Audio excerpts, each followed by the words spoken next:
Assalamualaikum warahmatullahi wabarakatuh. Waalaikumsalam warahmatullahi wabarakatuh. Perkenalkan, nama saya Fatimah Mustania dari program studi ekonomi syariah B. Di sini saya akan membawakan 10 materi untuk diskusi Quran. Pertama yaitu keadilan dalam perspektif Al-Quran. Dalam kamus besar bahasa Indonesia atau KBBI, keadilan diartikan dengan sama berat, tidak berat sebelah dan tidak memihak. Artinya yaitu tidak mengurangi atau melebihi daripada yang sewajarnya. Jenis keadilan itu ada 3. Yang pertama keadilan distributif, komunikatif, dan kapitalis. Prinsipnya yaitu yang pertama al-musawamah dan ataswiyah, proporsional, kejujuran dan kemurnian hati atau ikhlas. Kemudian materi selanjutnya yaitu pendidikan dalam perspektif Al-Quran. Tidak hanya dipahami sebagai proses transfer ilmu pengetahuan, tapi juga sebagai sebuah aktivitas spiritual, moral, intelektual, dan sosial yang didasarkan pada wahyu-wahyu ilahi. Rem-rem pendidikan itu ada 4. Yang pertama tarbiyah, taklim, mauizah hasanah, dan tausiah. Tujuan pendidikan dalam Al-Quran itu ada 3. Yang pertama menjadikan manusia sebagai hamba yang bertakwa kepada Allah. Lalu materi selanjutnya yaitu dinamika struktur kemujizatan Al-Quran. Mujizat adalah ketidakmampuan siapapun untuk menjawab tantangan Al-Quran sebagai bukti kebenaran risalah Nabi Muhammad SAW.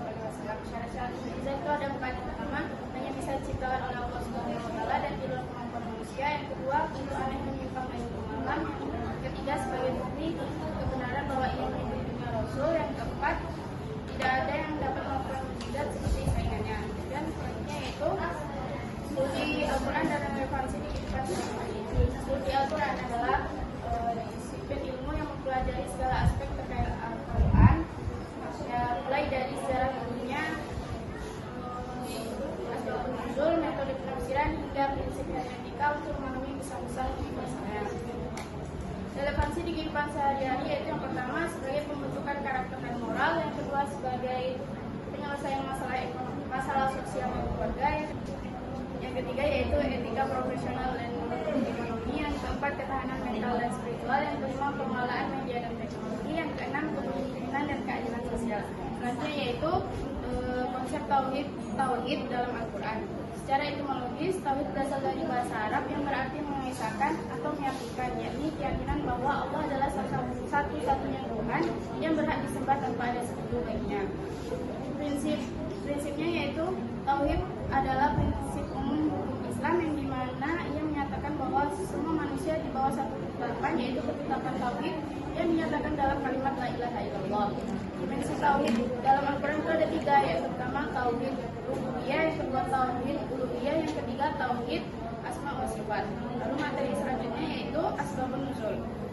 Asbabun nuzul adalah sebab-sebab yang mengiring turunnya Al-Quran, turunnya ayat-ayat kepada Rasulullah SAW karena ada peristiwa yang membutuhkan penjelasan atau pertanyaan dan itu membutuhkan jawaban.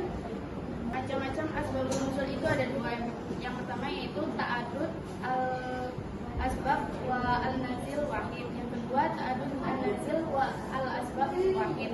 Lalu materi selanjutnya yaitu hikmah penurunan Al-Quran secara bertahap.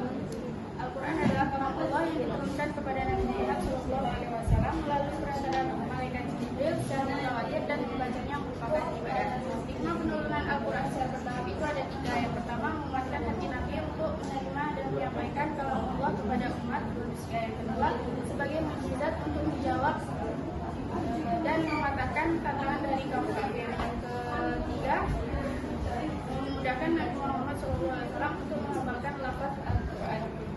Kemudian materi selanjutnya yaitu studi Al-Quran tentang pengendalian diri. Pengendalian diri adalah kemampuan untuk mengontrol emosi dan nafsu. Kemudian metode pengendalian diri dalam Al-Quran itu ada 4. Yang pertama sholat, puasa, zikir, dan muhasabah diri.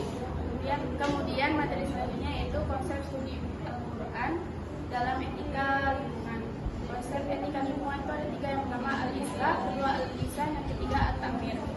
Kemudian pelestarian lingkungan dalam Al-Quran itu yang pertama menggunakan sumber daya alam dengan bijak, terus menjaga alam semesta dan seisinya, kemudian meningkatkan kesadaran dan pendidikan lingkungan. Materi selanjutnya yaitu studi Al-Quran tentang etika berkomunikasi. Etika berkomunikasi adalah tata cara berbicara yang jujur, lembut, baik, dan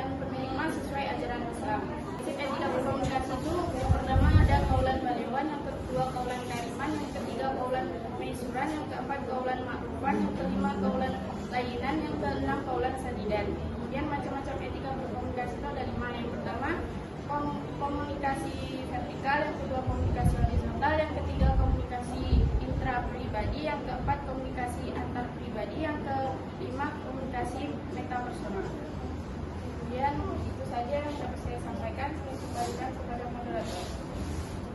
Terima kasih kita ucapkan kepada teman Hala. Selanjutnya kita masuk kepada sesi tanya jawab. Yang akan bertanya yaitu Diva Aulia Leksa. Kepada Diva kita persilakan. Baiklah, saya Diva Aulia Leksa ingin bertanya kepada pemateri yaitu sebutkan jenis-jenis keadilan. Ya. Nah, baik, saya akan menjawab pertanyaan dari Diva, yaitu sebutkan jenis-jenis keadilan. Yang pertama yaitu keadilan distributif, yang kedua keadilan komunikatif, yang ketiga keadilan kapitalis.